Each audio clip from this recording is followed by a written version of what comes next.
Jashmita, Kaushik, Adya and Agatsya.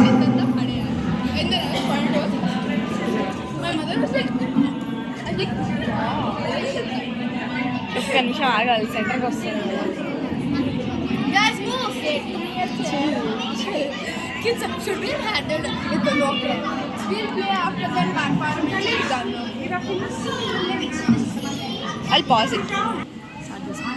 Vinayaka Chavithi వేడుకలకు వచ్చినందుకు వినాయక చవితి శుభాకాంక్షలు. ఈనాడు మేమందరం కలిసి వినాయకుడు ఉద్భవించిన కావ్య దృశ్యం వేయబోతున్నాం. ఒకరోజు మాతా పార్వతీదేవి తండ్రి దగ్గరకు వెళ్ళి నందీశ్వరునితో ఇట్లాడు,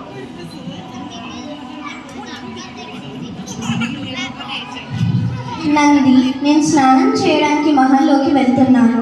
నేను ఆజ్ఞాపించేంత వరకు ఎవరిని లోపలికి రానివ్వద్దు. మీ ఆజ్ఞ మాత.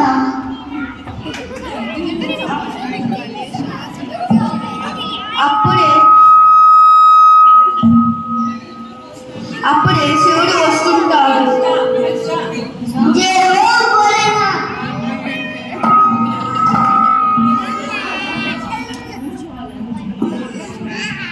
దారి నుండి తప్పుకోనండి, నేను లోపలికి వెళ్ళాలి.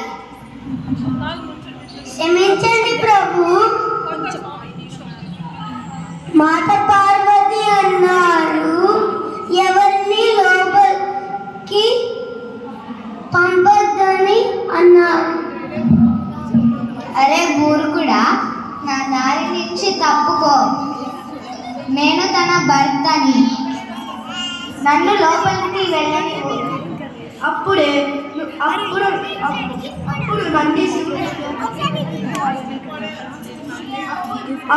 శివుడు పార్వతీదేవి స్నానం చేసే గదికి వెళ్తాడు.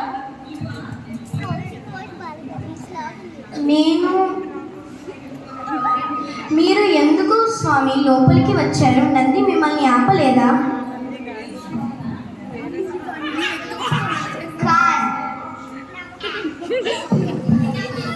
పార్వతి, అతను నా దాసుడు. తనకి ఎన్ని గుండెలున్నా నన్ను ఆపగలుగుతాడు. కానీ నేను అతని కాపలాగా పెట్టాను. అతను ఈ విధంగా నా ఆజ్ఞను దాటకుండా ఉండాల్సింది. కానీ నేను నీ భర్తని, నన్ను ఆపి ఏం ప్రయోజనం? మీరు చెప్పింది సమ్మతమే ప్రభు, కానీ నంది ఈ విధంగా నా మాటలు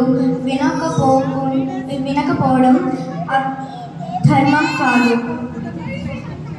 కోపగించకు, అతన్ని క్షమించు. అతడికి బుద్ధి తక్కువ. అప్పుడే శివుడు పార్వతి స్నానం చేసే గది నుంచి బయటికి వెళ్తాడు.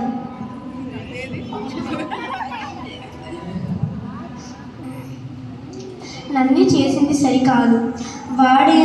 వాడైతే ఏం చేయగలడు? వాడు స్వామికి భక్తి గలవాడు. వాడికి ఎన్ని గుండెలు ఉంటే స్వామిని ఆపగలడు. అప్పుడే పార్వతీదేవి పసుపుతో ఒక బాలుని తయారు చేస్తుంది.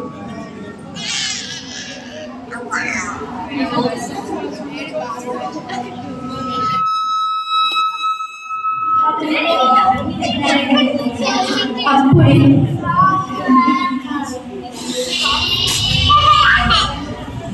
గణేష్, నాయనా గణేష్, చెప్పమ్మా.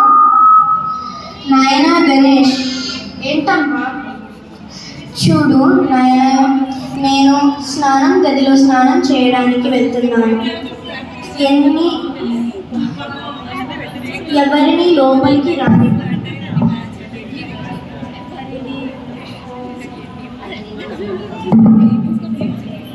ఆజ్ఞ మాట తప్పను. నేను ఎవరిని లోపలికి రాని.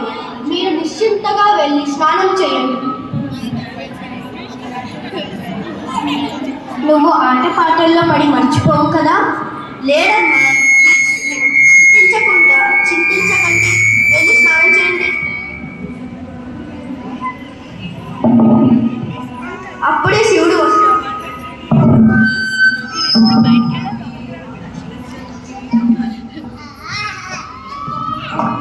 క్షమించండి ప్రభు, మీరు లోపలికి వెళ్ళకూడదు. ఓ పసిబాలుడా,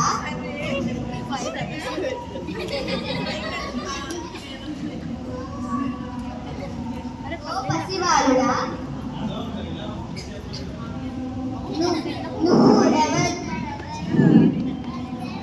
ఓ పసిబాలుడా,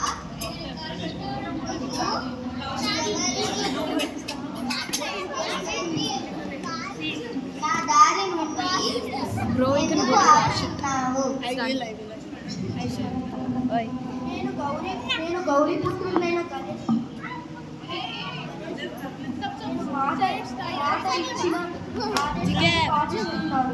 మా అమ్మ ఆదేశం ఏంటంటే, అమ్మ చెప్పేంత వరకు లోపలికి ఎవరిని రానివ్వద్దని.